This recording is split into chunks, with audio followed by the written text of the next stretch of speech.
Vice President Sara Duterte, si Nuplak, si Liza Araneta Marcos, Boying Rimulya at syempre si Bongbong Marcos Jr. Oo, grabe itong mga pahayag ni Vice President Sara Duterte at syempre hindi magpapahuli ang mga sip-sip tayo ng mga mainstream media sa administrasyong Marcos. Siyempre, ikaw ba naman, baka bigla kang matulad sa SMNI na matanggalan ng prangkisa, yun ang kinakatakot nila. Kaya hinimay-himay po nila itong video ni Vice President Sara Duterte at ang ibinalita lamang ay itong mapatungkol doon sa pagpapalayas kay Marcos Jr. sa palasyo.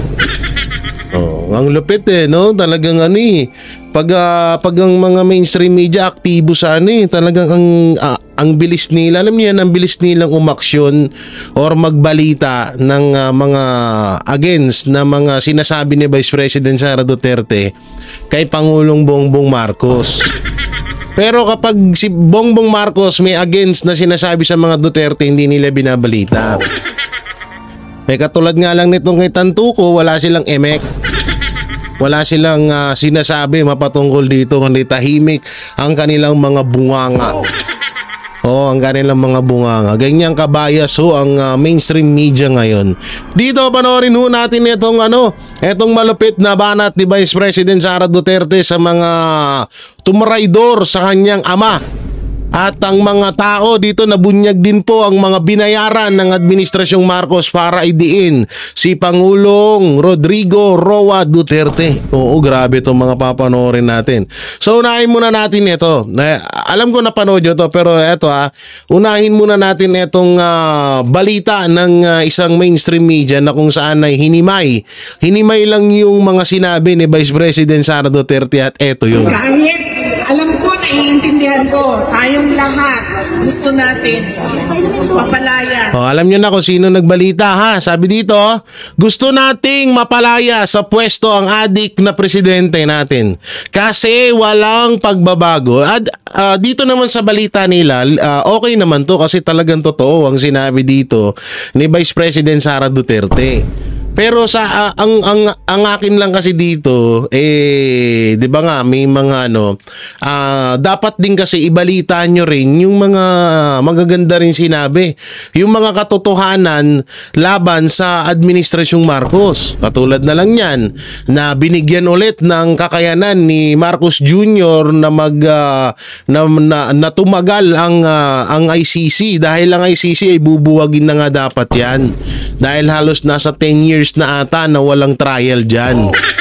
So dahil pinadala doon ni Marcos Jr. si Pangulong Duterte, kaya nabuhayan ulit at may pondo na naman ulit ang ICC. So ayaw ko ba't hindi nila binabalita. So eto yon. Si BBM sa pwesto. Kasi wala tayong nakikita pagbabago o pagtutuloy ng pagbabago na nasimulan ni dating Pangulong Rodrigo Duterte. Tama. Kaya ang rason kung bakit natin siya binoto. Yes. Tama naman. Kahit man palayas natin ang adik na presidente natin. Uy, adik! Hindi natin mapapabalik si... So hindi ko natatapusin to kasi nga napanood nyo na to. Napanood nyo na yan. Ibinahagi ko lang sa inyo kasi nga sana naman yung ibang mainstream media dyan, balita nyo naman yung mga sinabi ni Vice President Sara Duterte na talagang supalpal ang Administrasyong Marcos. Katulad na lang yan yung mga maling pag ginawa nila, yung paglabag sa batas, yung mga ginawa kay Pangulong Duterte na labag sa batas. So bakit hindi nyo binabalita? Bakit eto lang? Kasi nga ang purpose kasi nito is gusto nilang magalit yung taong bayan kay Vice President Sara Duterte. At kadalasan din naman kasi nang nanonood dito, syempre yung iba, yung may mga edad na rin lalo, sa TV lang din at sa balita nakaka-update sa mga mapatungkol sa politics. Hindi sila marunong. Yung iba kasi hindi talaga din marunong mag-YouTube, mag-research ng mga channel ng mga vlogger. Oo, so sa TV sila kaya ito talagang pinili nila tong spot na to. Alam ko bukas sa Makalawa maggagalawan na yung mga garapata diyan ni Martin Romualdez. Yung mga garapata diyan ni Marcos Jr. maggagalawan na yan bukas. Pustahan tayo, talagang kikilos na yan, talagang matatawag na natin na babanat na yan kay Vice President Sara Duterte. Oo, babanat na yan. Bukas na bukas talagang lalo na si Sister Ortega. Oh, si Sister Ortega, naku po, tatayo na naman ng mga balbas dun sa pisngi. Oh, pero dito tayo sa pinaka pool. Oy, bakit madilim? Oh, bakit madilim to, ha? Nangyari dito. Hoy. Restart nga natin. Ayaw kong isipin niya dito tayo. Na iniwanan na. Oo, yan na. Oo, ito. Oo, yan. Ito yung full ni Vice President Sara Duterte. Dito lahat talaga nabunyag no? So ito po, sabay-sabay nating panoorin ito at syempre, paki-like and share ang ating video na to. Hindi nila pinalabas ng airport. Hindi nila dinala sa local courts o sa korte doon sa Pilipinas. Pinilit nilang pasakayin sa eroplano at dahil matanda na, nanghihina, wala ng lakas, hindi na nila kaya din magsabi na huwag niyo ako hawakan. Tinulak na lang, inakay paakyat ng eroplano. Dinala nila ng kahit walang passport, walang papeles para sa kanyang paglipad papuntang UAE, papuntang The Hague, Netherlands. Pangalawa, jurisdiction. Sinasabi natin, lampas na sa 1 taon na pwede ang ICC mag-imbestiga. Dahil umabot na ng 2 taon bago sila nagbukas ng investigasyon sa complaint, reklamo na inihain ni former Senator Trililing ang tawag sa kanya ng karamihan. Na binase din sa mga witnesses niya katulad ni Las Cañas na may kasong perjury o pagsinungaling under oath. At kay Matubato, napabago-bago ang sinasabi. At lumabas na rin doon sa Senate hearing na may sayad o medyo may mapapansin mong may sira ang kanyang utak. Yaan ang mga witnesses na sinabi doon sa complaint. Ito yung mga witnesses namin. Sinundan naman ng mainstream media na kasama ang Western media. Ano sinabi nila? 12,000 ang namatay, 15,000 ang namatay, hanggang umabot na sila sa 30,000 ang namatay. Noong sinabi na bigyan nyo sa amin, isa-isahin natin ang mga pangalan, hindi yung pwedeng magsasabi ka lang 30,000 ang namatay, tapos kahit isang pangalan wala kang maibigay. Tama. Kung may tanim bala, merong tanim patay. Diba? Yun na. Ayan na ha, yan na yung tanim patay. No, ayan na ang tanim patay na pinauso nila. Hindi, sa totoo lang, ang dami nang nauso. Tanim patay, tanim bala, tanim witness, tanim, alam nyo na yun, lahat na eh. Oh, tanim issue. Ano pa ba? Tanim kasalanan. Oh, lahat na ng pagtatanim. Nasa kanilang, kaya nga pinagyabang ni Marcos, 'di ba? Pagkatanim, inani agad. Yan ang hawak-hawak nila ngayon. Oh. Laban sa dating Pangulong Duterte. Wala man lang sila kahit isang ebidensya na nagsasabi na totoo ang mga paratang ni Trillanes. Dahil nga, wala na patapos na ang ICC bilang isang institusyon. Wala na silang kaso. Isa na lang ang kaso nila, yung kaso ni President Duterte. Nakakita sila ng isang administrasyon ni Marcos na ayaw niya na naririnig na merong kumukontra at nagsasabi na mali ang ginagawa ninyo sa pamahalaan natin sa Pilipinas. They're stifling dissent. They are demolishing opposition. Sa madaling salita, ang gusto kasi ni Marcos, lahat ng tao dito sa Pilipinas sumangayon lang sa kanya. Bawal siyang sitahin sa mga pagkakamali niya. Bawal siyang bawal siyang pangunahan at bawal ibalita sa sambayan ng Pilipino yung mga katarantaduhan at kagaguhan na nagagawa niya sa gobyerno. Sa madaling salita, siya ang diktador. Kasi ito sa totoo lang, may pagka-diktador din naman si Pangulong Duterte pero nasa maayos. Ganon din naman din si Senior Marcos Jr. Ang kauna-una ang diktador na kahit papano medyo okay siya kaysa ngayon. Na katulad ni Marcos Jr. Talagang grabe ngayon Talagang kung sa percent lang sagad-sagaran na mga nasa 101% tong si Marcos Jr. Sa madaling salita, lahat ng Pilipino, lahat ng tao kailangan hawak niya sa leeg, ganun siya katindi, no? So bawal siyang questionin, bawal siyang salungatin. Gusto niya lahat.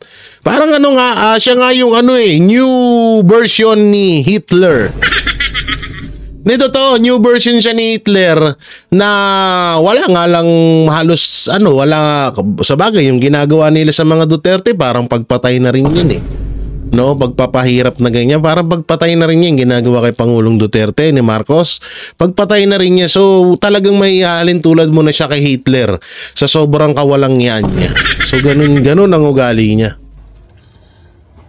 Si Pangulong Duterte ang pinaka staunch critic ng administrasyon ni BBM. Kaya anong ginawa nila? Nung seryoso na tinatanong, may problema ka sa kapasidad mo mag-isip dahil gumagamit ka ng cocaine. Uy! Nung nagsabi na si Pangulong Duterte, pumirma ka ng budget, presidente ka, pumirma ka ng budget na madaming blanco. May blanco sa pera. Tama. Hindi blank check ang budget. Kailangan nakasabi dyan kung saan gagamitin at magkano. Ibig sabihin, hindi mo binasa ang budget. Labag sa batas yun. Kahit man, ang mga blanco sa budget, labag din sa konstitusyon yun. Anong ginawa nila? Kinuha nila, sabi nila, ICC. Ito na, may kaso na kayo, ihahatid namin sa inyo. Walang problema. Illegal ang pagkuha sa kanya dito sa Pilipinas. Wala namang maghabol sa amin dito. Kami ang pinaka makapangyarihan dito. Uy, grabe grabe to Ang lupet. Hindi, talagang totoo to. Alam mo, medyo may pabiro lang itong sinasabi ni Vice President Sara Duterte, pero totoo to. Ganito talaga nangyari dyan. Ganyan na ganyan talaga yung nangyayari ngayon. Yan silang lahat, yan sila. Wala silang boses, wala silang magagawa kung ano ang gusto naming mangyari. Yun, grabe. Ganon ang ginawa nila sa ating pinakamamahal na dating Pangulong Duterte. Noong isang kahapon, nandito ako, bumisita ako kay President Duterte. Sinabi ko sa kanya, bukas meron kaming rally. Sabi niya, ano ang rally nyo? Sabi ko, laban sa ICC. Laban sa administrasyon ni BBM. Kasi mali naman talaga yung ginawa nila. Hindi naman pwede na itama mo ang isang mali sa paggawa pa ng isa pang mali. Tama. Diba? Tapos sabi niya, bakit meron pa bang mga tao na pumupunta doon? Sabi ko, ang daming Pilipino sa buong mundo ang lagi-laging gumagawa ng pagtitipon. Sabi ko sa kanya, kahit 5 na lang kami doon sa park, magsasalita pa rin kami. Dahil kahit 5 lang kami, ay mali pa rin yung ginawa nilang pagkuha, pagdukot sa iyo. Hindi naman dahil madami tayo, ay tama. Pag konti na lang tayo, ay mali. Ay tama na yung ginawa nila. At dahil marami tayo, mali yung ginawa nila. Hindi. Kahit mag-isa lang akong tatayo dito, tama! Alam mo ma'am, may nakita ako isang babae doon kahapon. Ano siya, foreigner. Doon sa may train station. May dala-dala siyang sarili niyang speaker. At nagsasalita siya, hindi ko naiintindihan dahil Dutch ata yung salita niya. Nagsasalita siya, mag-isa. Walang nakikinig sa kanya, walang nakatayo sa harap niya, pero nagsasalita siya. Naisip ko, aabot din ng panahon na ganun na rin ang gagawin ko. Kahit mag-isa ako, magsasabi at magsasabi. Pero BP Sara, yan ang hindi mangyayari. Dahil sa totoo lang, hindi napakalabo. Sobrang napakalabo sa sabaw ng pusit yung sinasabi ni Vice President Sara Duterte na darating ang panahon na mag-isa na lang siya magsasalita at wala nang makikinig sa kanya. Napakalabo nun. Kung alam nyo lang kung gaano kayo minamahal, kung alam nyo lang kung gaano kayo hinahangaan, kung alam nyo lang kung gaano kayo sinusuportahan ng bawat Pilipino. Alam ko naman din na ramdam nyo yun.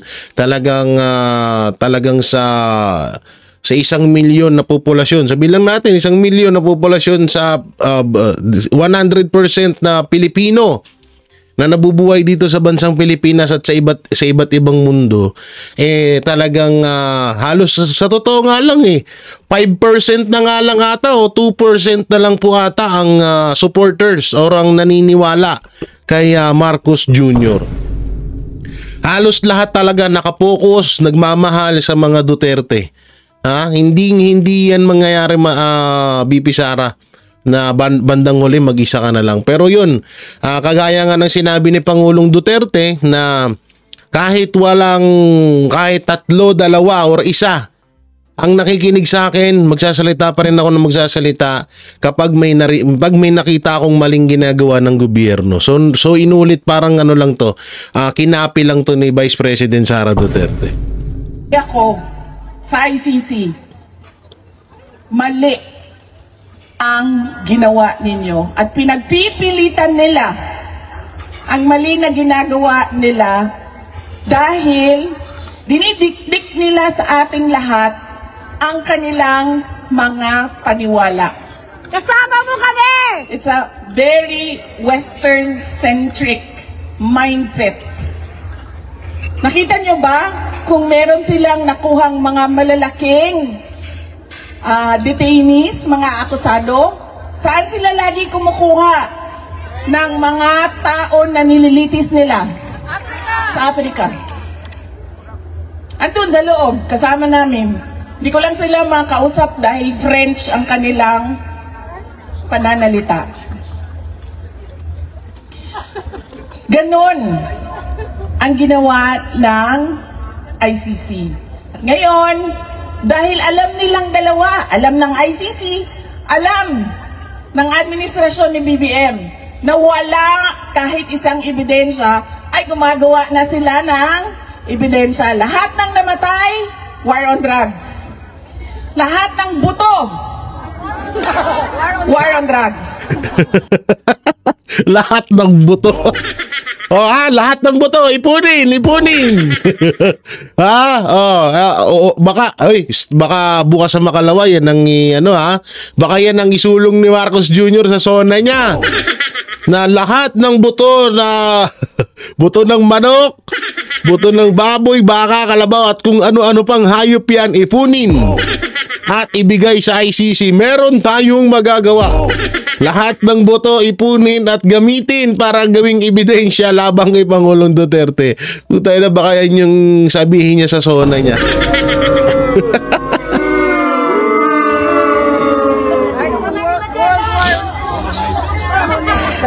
Lahat ng pinatay dahil sa love triangle, war on drugs. Lahat. Lahat talaga, no? Dahil wala nga silang Ebidensya. Missing sa Bungeros, ang tagal na niyan, di ba? 2025 na. Pagpasok nung termino namin, 2022, nandyan na yung missing sa Bungeros. Pero bakit ngayon nyo lang hinahanap sila? Tama, yan.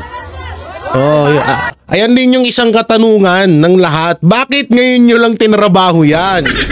Kasi ganun, kaya naman pala, nakitaan kasi nila ng potential. No, nakitaan kasi nila ng potential na pwede nilang i-connect sa war on drug.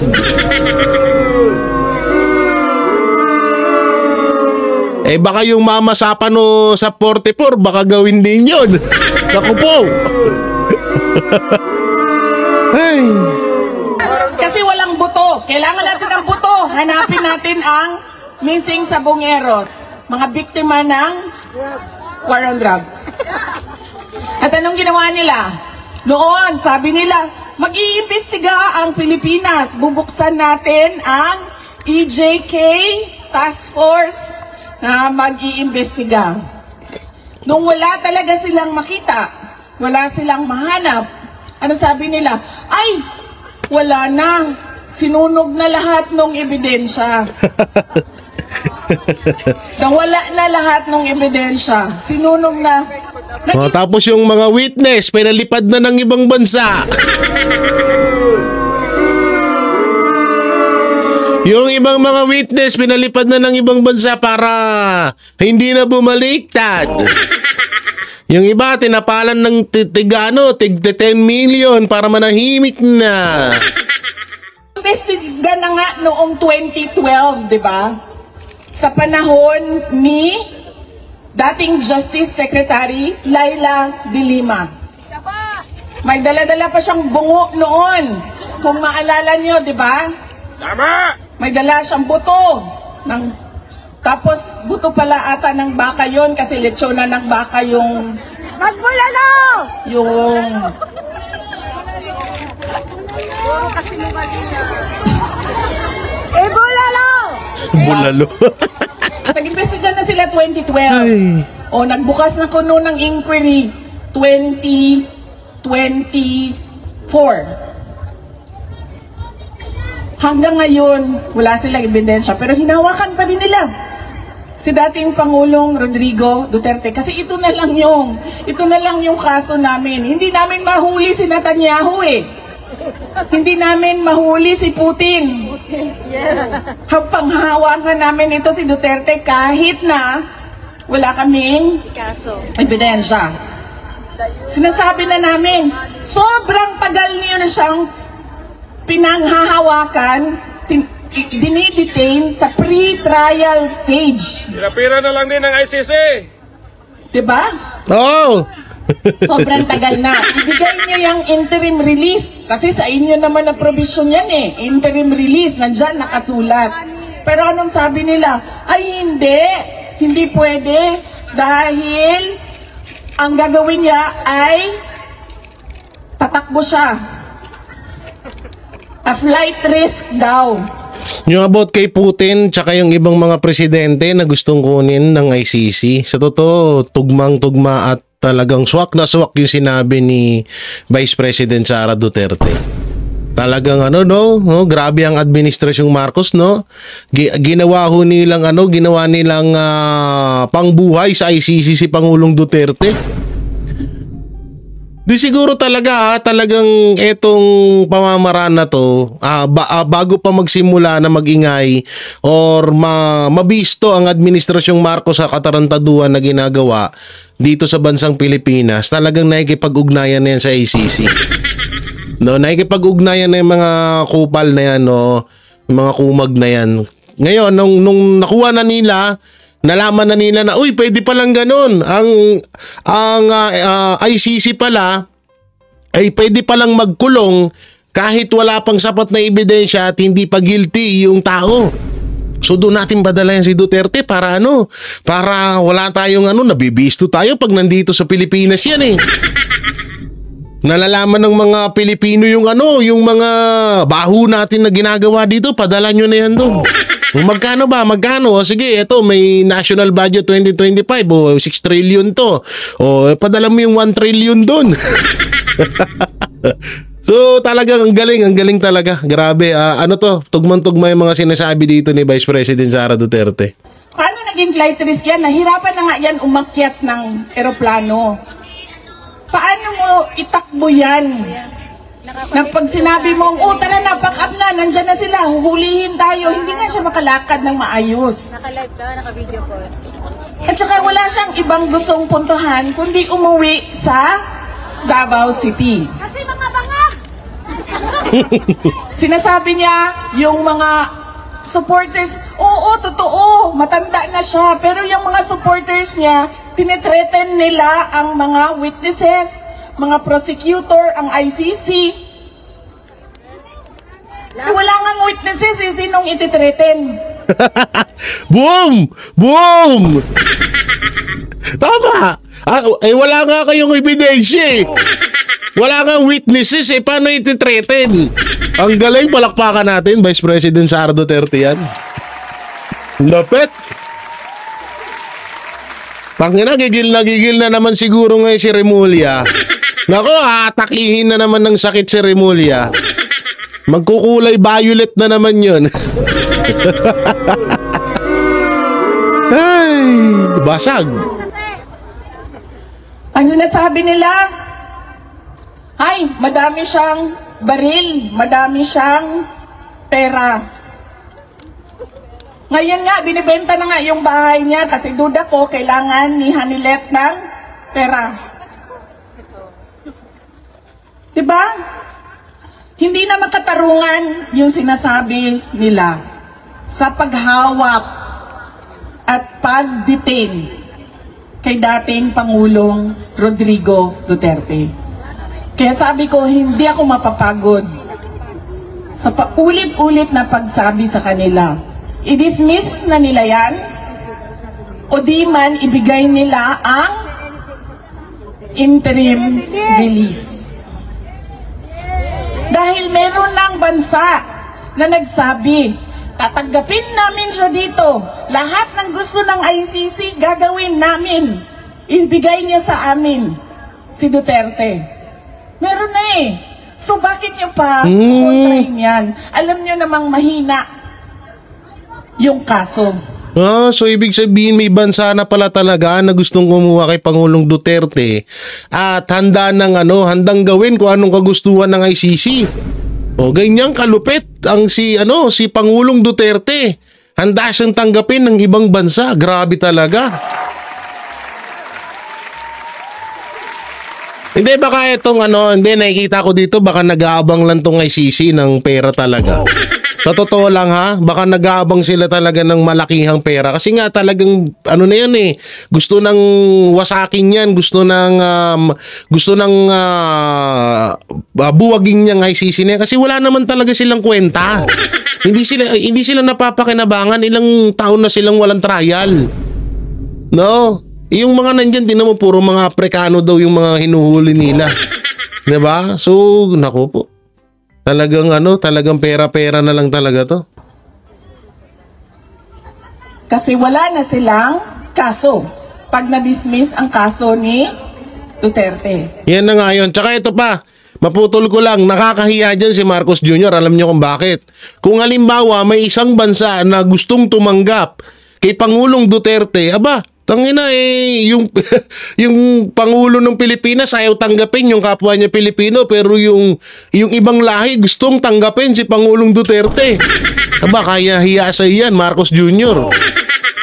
Ano pa bang silbi ng contribution ng mga member states sa ICC? Wala nang magko-contribute. Di wala naman kayong nakakulong eh. Wala naman kayong kailangan na patakbuhin na kulungan eh. Wala naman kayong kailangan ng mga assistant, mga prosecutor dahil wala namang kaso na eh. So bakit pa kaming mga mayayaman na mga bansa magbigay sa ICC? At ilan na ba ang umalis sa ICC? Pilipinas, umalis na.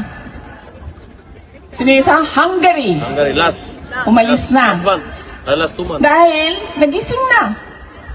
Alam na nila na wala ito. Gusto lang nila ipilit ang kanilang paniniwala sa global order. Kahit kayo-kayo lang yan mga Pilipino, sasali kami. Makikialam kami. Kahit bansa nyo yan, hindi namin bansa yan, makikialam kami. At sa pilit nilang pakikialam, sa pagpilit nilang pakikialam, gumagawa na sila ng, nag-iimbento na sila ng witnesses, nag-iimbento na sila ng Ebidensya. nakita nyo ba yung investigation sa House of Representatives? Nakita ninyo kung paano nila ginawa na magsalita si Garma, si Yan na. Royina Garma, Eto na. pulis na babae. Yan na. Idiot na babae. Paano nila Idiot na ginawa? babae. Ay, sorry. Di ba una sinabi nila, uy, pinatay mo ang boss mo. May kaso kang murder. Tapos anong ginawa nila sa likod? Sinabihan nila, hindi ka namin iimbestigahan sa murder. Mag-witness ka kay Duterte. Yun lamang. Ang ina, eto na, nabubuko na ang mga putang ina. Ang mga putang ina. Kinausap pala para ganito pala yung nangyari dyan. Kinausap pala si Garma para hindi maimbestigahan doon sa di umanong pinatay niyang boss niya. No, grabe. Ba't may palakpak yun? Tapos para hindi maimbestigahan yon, kinausap nila si Garma para mag-witness laban kay Pangulong Duterte. Ba, malupit. Malupit ha. Iba din ang mindset nyo, ang mga kupal ha. Saan ang investigasyon ngayon sa murder ng boss niya? Wala, di ba? Kasi yun ang kapalit. Magsalita ka na magsalita kasi kailangan namin ng witness dahil wala kaming hawak kahit isang ebidensya. Hindi lang yan si Royina Garma, meron pang isa dyan na pinipilit nila na magsalita. Sabi nila, i-threaten daw yung witnesses.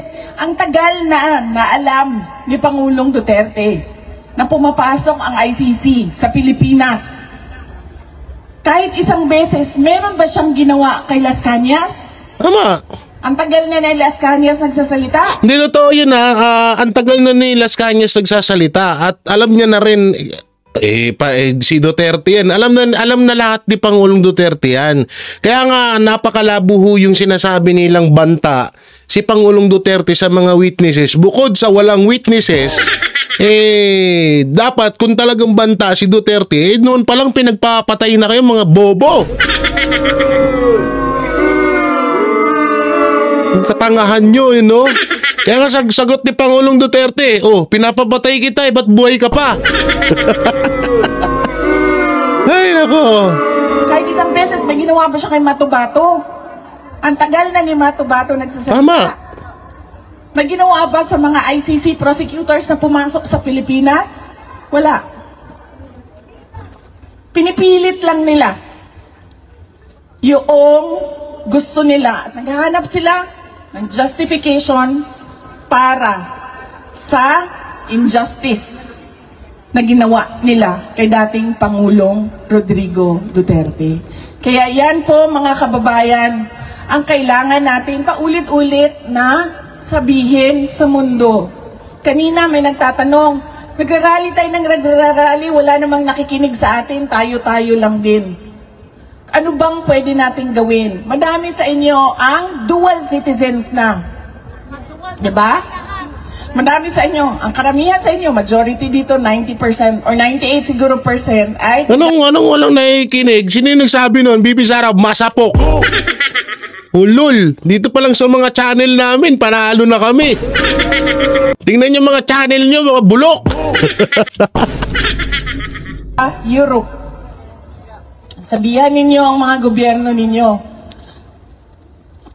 Bigyan nyo kami ng accounting sa binibigay namin sa ICC. Bakit tayo nagko-contribute sa ICC tapos ganyan lang yung ginagawa nila? Tama. Iniipit nila ang mga kalaban sa politika. Nagpapagamit sila. Sa madaling salita, nagbabayad tayo. Tapos, nga pala, wala na nga pala tayong binabayaran, no? Ewan ko na lang si Marcos kung meron. Pero kung ibabalik nga ng Administrasyong Marcos na na bumalik sa ICC, magbabayad talaga tayo. Dagdag ano na naman yan, dagdag gastusin sa Pilipinas yan. Sa mga bansa, ginagawa nilang exchange gift. Ang kaso nila para sa kooperasyon ng may problema sa politika. Yan ang pwede nating gawin. Pilitin ninyo ang mga gobyerno ninyo magtanong. Bakit kayo nagko-contribute sa ICC? Bakit kayo nagko-contribute sa isang institusyon na ang ginagawa ay isang injustice sa aming kababayan? Ganyan dapat ang paulit-ulit natin na tanong. Ganyan din ang paulit-ulit natin na sasabihin sa ICC. Huwag niyo na ipagpilitan ang mali ninyo. Tanggapin niyo na lang na unang-una, hindi talaga kayo pwede na mag-imbestiga. Pangalawa, kahit nag-imbestiga kayo, kahit hindi na pwede, kita nyo, wala kayong mga ebidensya. Doon sa Pilipinas, lahat ng namatay ay war on drugs. Para lang... baka pati yung sa COVID kay Pangulong Duterte din. Baka yung panahon ni Marcos Sr., ni Magsaysay, ni Manuel Quezon, ni Emilio Aguinaldo. Sino pa ba mga naging presidente? Si Rojas, si Arroyo, baka yung pati yung kay Andres Bonifacio pagkamatay ni General Luna ibintang kay Duterte, ha? Baka parte din ng war on drugs yung kay Apolinario Mabini. Ha? Oo, kay Andres Apolinario Mabini, kay Bonifacio pala. Kay Andres Bonifacio. Yung pagtataga kay kay General Luna, baka parte din ng war on drugs siya. Tanginang yan. Mapatuloy nila ang kanilang narrative o kanilang istorya na marami ang namatay sa war on drugs. Ang kalabasan, 43 murder cases. 43 murder cases, pero sa nasabi, crimes against humanity. At hindi pa nga tayo sigurado kung yung 43 na yon ay totoo ngang namatay. Diba? Kasi merong isa. Akala ko ba 32,000? Sabi niya, diba? Uy, bakit yung picture ng tatay ko na hindi naman pinatay sa war on drugs, nandyan. wala namang kinalaman sa droga, Sinali. ay nandyan sa mga biktima. Nag-iimbento na lang para lang ipagpatuloy, para lang patuloy din ang suporta ng mga malalaking bansa sa organisasyon ng ICC.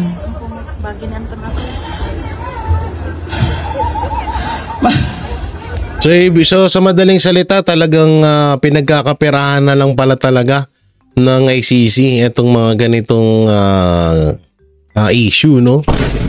So ano talagang sindikato din kung may tuturing. Hindi sila matatawag na International Criminal Court, no? Hindi sila dapat tinatawag ng ganun kasi dito sa mga sinabi ni Vice President Sara Duterte, lumalabas na ito ay isang international crime, no? International crime syndicate. Oo, na etong ICC na to. Oo, hindi na to hindi tawag dito, hindi kayo criminal court, no? Hindi kayo isang korte. Kayo ay isang sindikato. Obvious naman. Anak ng teteng, tingnan mo kung walang posibleng hindi nagbayad si Marcos Jr. dito sa ICC. O sige, sabihin na natin na si Marcos Jr. ang bumuhay sa ICC. Dahil ipinadala niya doon si Pangulong Duterte. So ngayon magkakatrial, magkakaroon na naman ng bayad ang bawat bansa na nakakonekta sa ICC. So tiba-tiba na naman ng ICC. Ang malupit pa dito, walang ebidensya, walang maipakitang ebidensya yung mga taong nagdala kay Pangulong Duterte.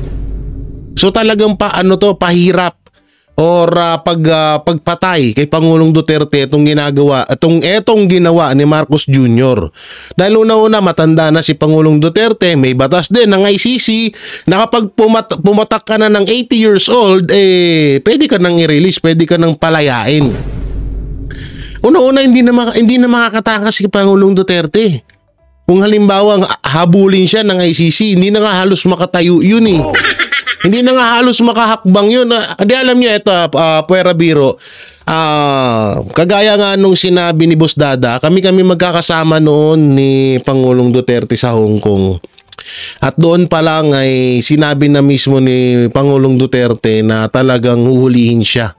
Aabangan siya sa airport. Sa totoo nga lang noon gusto naming sumama, gusto naming sumabay sa pag-uwi ni Pangulong Duterte para kahit papaano alam mo yun, maprotektahan namin siya. Kaso hindi rin ho siya nung pumayag ng mga panahon na yun. At ang nangyari, mas nauna po kaming umuwi kaysa sa kanya.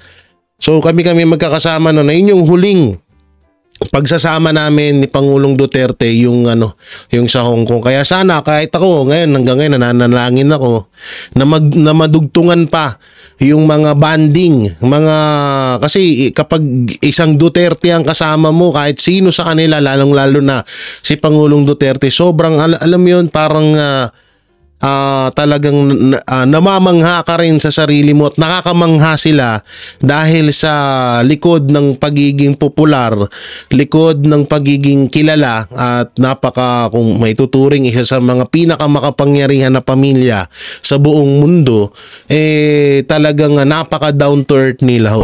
Totoo po yan kasi nakakasama ho namin lalong-lalo na si Pangulong Duterte. So totoo siya nga lang ang nakapagpakain ng durian kay Coach Oli.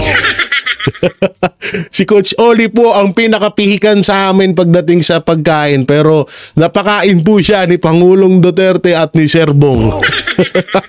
Wala siyang palag. Tinitinidor niya pa nung una yung durian, sabi ni Pangulong Duterte, wag mo nang tinidorin, kamayin mo na. So yun talaga, grabe, talagang sana ay dumating pa na mas madugtungan pa yung mga pagsasama ng Banateros brothers at ni Pangulong Duterte. Kaya sana makauwi na talaga siya. Yes ma'am, papunta na po tayo doon. Ang estado ng ating bayan. Ano ang nararamdaman natin? Hopelessness, frustration, anger. Dahil tayo ay bumoto. Anger, dahil angry ang face ni Kokak. Ay, sorry. Di pala kasama yun. Bumoto tayo ng isang presidente na ang sabi niya, unity at continuity ang kanyang dadalhin para sa Pilipinas. Pero ano nangyari? Anong nangyari? Kaya na nga. Walang naibigay kahit isa. Walang Wala nangyari. tayong makikitang pagbabago. Kayong lahat, masasabi nyo yan. Kasi pag uwi nyo sa airport pa lang, nakakabuisit na, di ba? Oo, airport pa lang. Baka may nawawala ng gamit. Baka may bala. Unang-una, puro tulo. Nito to, airport natin ngayon, puro tulo. Maya't maya ka makakakita ng mga sign na huwag kayong dumaan dito kasi madulas. Yung CR, mabantot. Ay, nako. Iritado ka na sa airport pa lang. Kasi alam nyo, kahit na malaki yung airport natin, merong mga lugar dito na maliliit lang ang airport nila pero maayos, malinis, Yes. organized.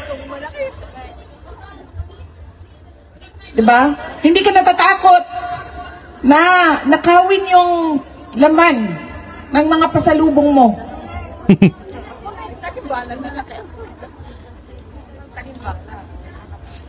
Paglabas mo sa airport, naku, bago ang lahat, magdasal tayo dahil pangit ang panahon sa Pilipinas. At marami ang umiinda ngayon ng landslide at pagbaha. Ito na yung flood control. Oh, paktay na yung flood control mo dito, Marcos. Mabibisto na naman. Sinabi niya yan, ma'am, magagamit ang tubig sa tagtuyo. Ipunin daw, ipunin! Ito na. Hindi makapaniwala si Vice President Sara Duterte na, ha? Sinabi niya yun, ma'am, ipunin ng tubig, tapos gamitin sa tagtuyo. Kahit ako din, BP Sara, hindi ko rin po akalain na sasabi niya yun.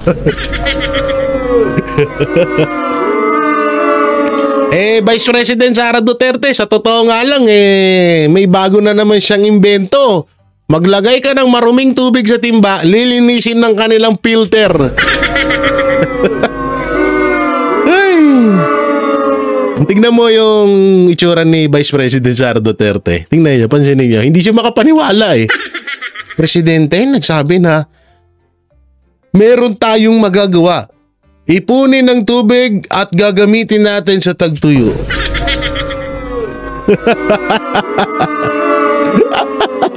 Sige, play natin. Ipunin daw ang tubig! Ipunin niya daw ang Ipunin daw, tubig! ipunin! Hindi makapaniwala. Huminga ng malalim, sabi niya, puta na, baliw ka ba? Pasok, Bibi. Pigil na pigil, oh. Ay. Hindi siya makapaniwala, oh. Igupin niya daw ang tubig!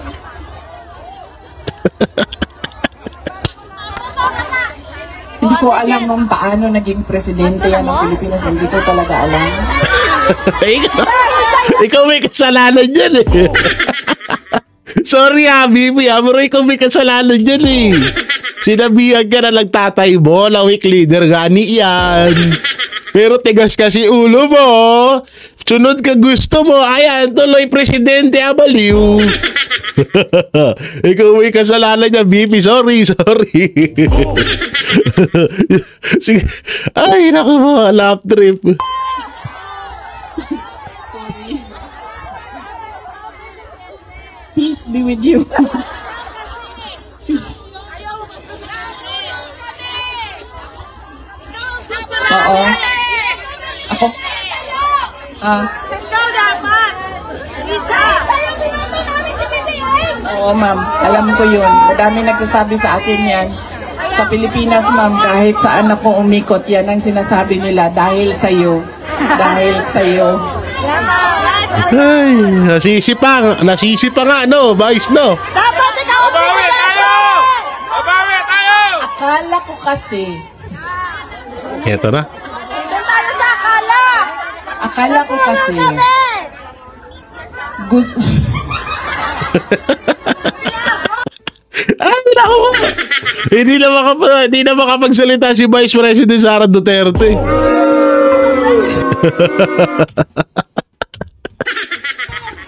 akala ko kasi, 'Di ba ikaw, magulang ka, or may edad ka na, magulang ka, ang gusto mo para sa anak mo, may maganda hindi bumabaha yung inyong lugar. Tama. Makakalakad siya, makakapasok siya ng paaralan ng maayos, hindi tayo takot na may mangyayari sa kanya. Pag may sakit, pumasok ka sa hospital, automatic, nandiyan na kaagad yung tulong ng gobyerno, hindi ka pa maghanap-hanap saan. May malinis, maayos, mabilis na bus, o train, o tram. Libreng sakay! Di ba ganun ang pag-iisip nating lahat? Ganyan tayo mag-isip, di ba?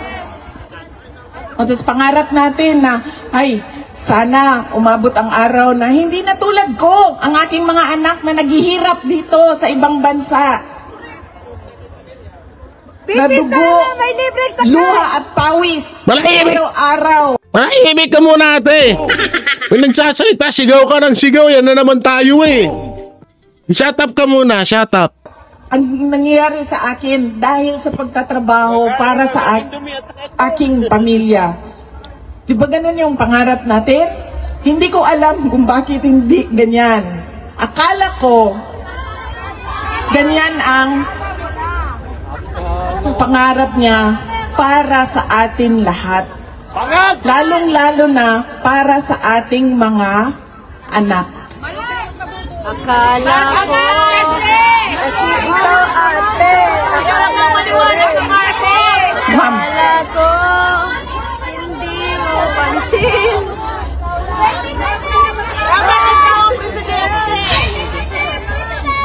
Ang daming sasalita. Ma'am, hindi kasi siya gawain ng isang tao lang. Hindi siya gawain ng presidente. Isipin mo, kunwari, presidente ako.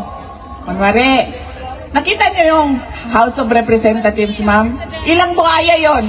315. O sabihin na lang natin, hindi buhaya yung iba. 295. Mga buhaya. Daming buhaya nun, mama. Kaya nga nung kampanya, di ba, nangampanya ako sa inyong lahat. Sabihan natin yung mga naiwan sa Pilipinas, hindi dahil sikat, hindi dahil galing sa dinastiya, hindi dahil paulit-ulit kapamilya ng politiko ay ilagay natin dyan. Piliin natin yung karapat-dapat at marunong. At nag-iisip siya para sa bayan at sa taong bayan. Diba? So, isipin mo ma'am, sa susunod na eleksyon, nandyan na naman sila.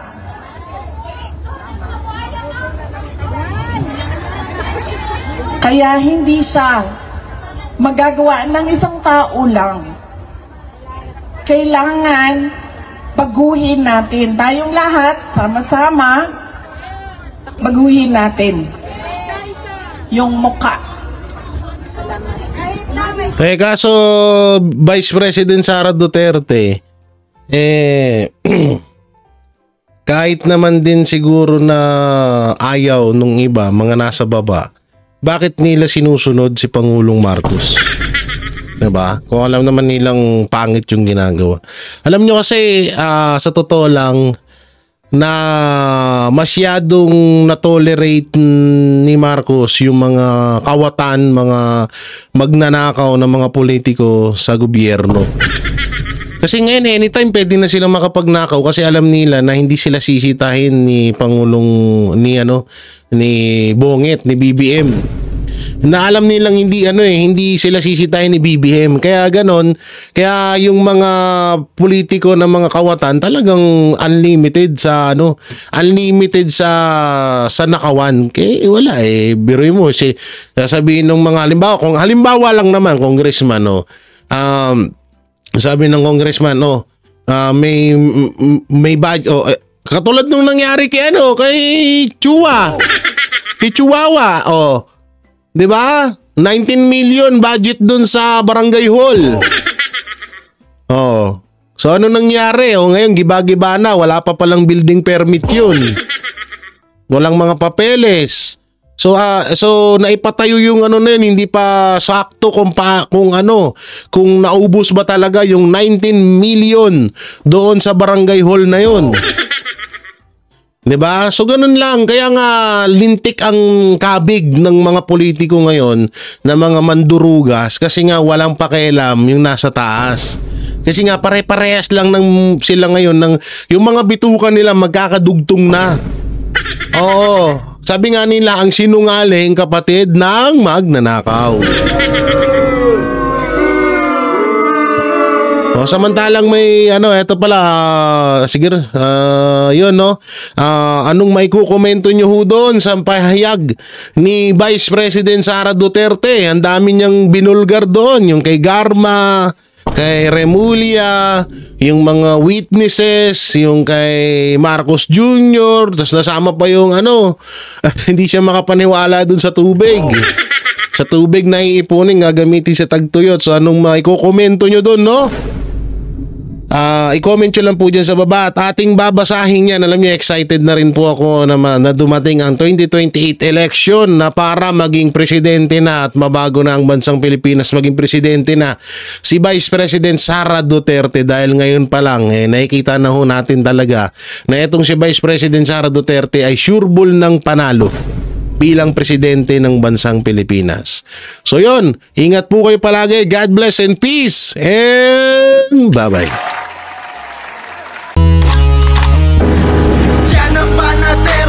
Walang inuurungan. Pag tama palakpakan, pag mali ay babanatan.